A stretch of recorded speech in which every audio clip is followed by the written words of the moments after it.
শর্মিলা তোর কবের কার সালে এই বেটা ভিডিও এডিট করে ভাইরাল হতে চাও? হ্যাঁ, একটা ভালো মেয়ের, একটা শিক্ষিত মেয়ের, একটা সরল মেয়ের তুই শালি বানায় যে এআই দিয়া ভিডিও এডিট কইরা কি কন্ট্রোভার্সি ছড়াইতেছস? তুই কি ভাইরাল হতে চাস? এই বেটা ভাইরাল হওয়ার জন্য অনেক মাধ্যম আছে, একটা মেয়ের জীবন নষ্ট করে লাভ আছে। সবার উদ্দেশ্যে বলছি যারা নাকি এআই দিয়া ভিডিও এডিট কইরা, এই যে মেয়েদের, এর তো সংসার আছে, এর পরিবার আছে, এর বাবা মা আছে, আত্মীয় স্বজন আছে, এরা তো মনে করে এই যে দেখেন ভিডিওটা এমন ভাবে এডিট করছে মনে হয় এটা আজিজের বউ। এই যে আজিজের বউ যেরকম মনে হয় যে এরকম তুমি দাঁড়ায় আছো, এডিট তো এরকমই, তাই না? আসলে এই ধরনের কন্ট্রোভার্সি যারা করেন তাদের উদ্দেশ্যে বলছি, আপনাদের পরিবার আছে না, আপনার বোনকে যদি এইভাবে ভিডিও ছবি এডিট কইরা মানুষকে দেখায় যে শর্মিলা আমার 10 বছর আগের প্রেমিকা, শর্মিলার সাথে আমি কক্সবাজার গেছিলাম, শর্মিলার সাথে আমি এখানে গেছিলাম, সেখানে গেছিলাম। আচ্ছা, এই যে ভিডিওটা দেখছি বা ছবি, এই যে তোমাকে নিয়ে যে কন্ট্রোভার্সি হচ্ছে, আসলে কি তুমি আজ চিনো? না, ফোনের আমি কখনো চিনতামই না। এই লোক হচ্ছে আমাকে আজ থেকে 5 মাস আগে এই লোকের বউ আর এই লোক মিলে কল দিয়ে বলতেছে তুমি আমার বোনের মতো, তোমার সাথে যেটা হয়েছে অন্যায় হয়েছে, আমি এটা শুনাইছি, যেটা হয়েছে অন্যায় হয়েছে, খাওয়া দাওয়া করো, টেনশন করো না, মানে এরকম করে আমাকে ইমোশনাল ব্ল্যাকমেল করতে। করার পর আমি 3 দিন তাদের সাথে কথা বলছি, আর কথা বলি না।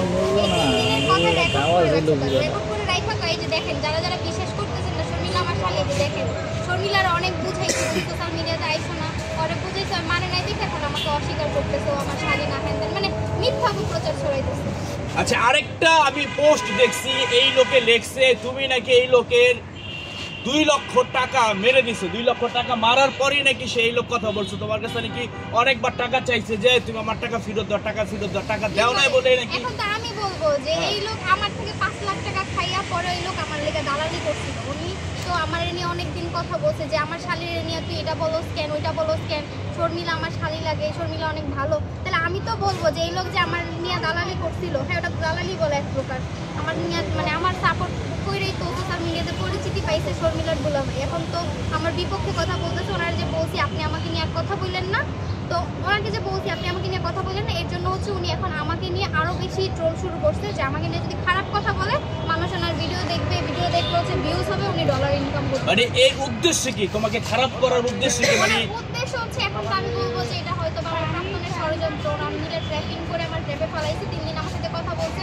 ওদের প্ল্যান ছিল যে আমার সাথে 3 দিন কথা বলে আমার সাপোর্ট করবে 1 মাস সাপোর্ট করার পরে পাবলিক যখন বুঝবে এটা মনে হয় শর্মিলার দুলাভাই, আমি শর্মিলার দুলাভাই পরিচয় দিয়া তারপরে যদি 1 মাস পরে বলে আমার শালি এটা করছে, আমার শালি নিজেকে ধরা খেয়েছে, তখন পাবলিক কিন্তু এটাই বিশ্বাস করবে। আর শর্মিলার দুলাভাইও তো এখন একই কথা বলতেছে। আচ্ছা, শর্মিলা বলতে চাচ্ছে যে শর্মিলার যে প্রাক্তন স্বামী ছিল, সেই স্বামী এই ষড়যন্ত্রের সাথে জড়িত। হয়তো বা আমি এটা বলতেছি, একবারে ডিরেক্ট বলতেছি সে যে জড়িত তা না, হয়তো বা জড়িত থাকতে পারে, আসলে আমরা জানি না, কিন্তু যেটা সত্য আমার মনে হয় যে কোনো লেনদেন আছে, টাকা পয়সার কোনো লেনদেন আছে। আসলে তুমি কি সেই লোকের কাছ থেকে 2 লক্ষ টাকা নিয়েছিলে? আমি বলবো ওই লোক আমার থেকে 5 লাখ টাকা নিয়েছে। ভাই কারটা বিশ্বাস করবে? এখন আমি বলবো ওনারে তো আমি চিন্তামই না, আর আমি 2 লাখ টাকা কিভাবে নিয়েছি? আমি বলবো সে আমার থেকে এসে 5 লাখ টাকা নিয়ে গেছে। তো যাই হোক, আজিজের উদ্দেশ্যে বলছি, আজিজ ভাই আপনি যে কাজগুলো করতেছেন, যদি আপনাদের সাথে কোনো দেনা পাওনা থাকে অবশ্যই এটা বসে আপনি এটা। তার সাথে আমার কোনো দেনা পাওনা নাই, সে আমার দ্বারা সোশ্যাল মিডিয়াতে মানে আমি তো একটা পরিচিতি পাইছি একজনের মাধ্যমে, যে কিনা আমাকে বিয়ে করে পরিচিতিতে আনছে। হ্যাঁ, আর ওই লোক হচ্ছে পরিচিতি পাইতে চাইতেছে আমার মানে শালি পরিচয় দিয়ে। পাবলিক যখন বুঝবে যে এটা শর্মিলার দুলাভাই, শর্মিলার দুলাভাই কি বলতেছে, শর্মিলার দুলাভাই একটা লোক যদি বলে আমি শর্মিলার দুলাভাই, শর্মিলা আজকে এখানে বিয়েটা করছে, অন্যায় করছে, ওইটা করছে, তখন পাবলিক এটাই বিশ্বাস করবে, তাই না? এখন আমি পাবলিকদের উদ্দেশ্যে বলতেছি যে এই লোক আমার কোনো জনমেরই দুলাভাই লাগে না। উনি আমার সাথে 3 দিন কথা বলছিল, মানে আমি একটু ট্রমার মধ্যে ছিলাম, তখন উনি আর ওনার বউ আমার সাথে কথা বলছে। আমি একটা ভয়েস দিয়ে দিছি ওনার বউয়ের, এটা শুনবেন। উনি ওনার বউ মিলে আমার সান্ত্বনা দিচ্ছে, তোমার সাথে যেটা হয়েছে অন্যায় হয়েছে, এটা ঠিক করা হয় নাই তোমার সাথে, আল্লাহ বিচার করবে, বোন তোমার পাশে আছে, তোমাকে সবসময় সাপোর্ট করবো, এরকম। তো যাই হোক, আর কি বলবো।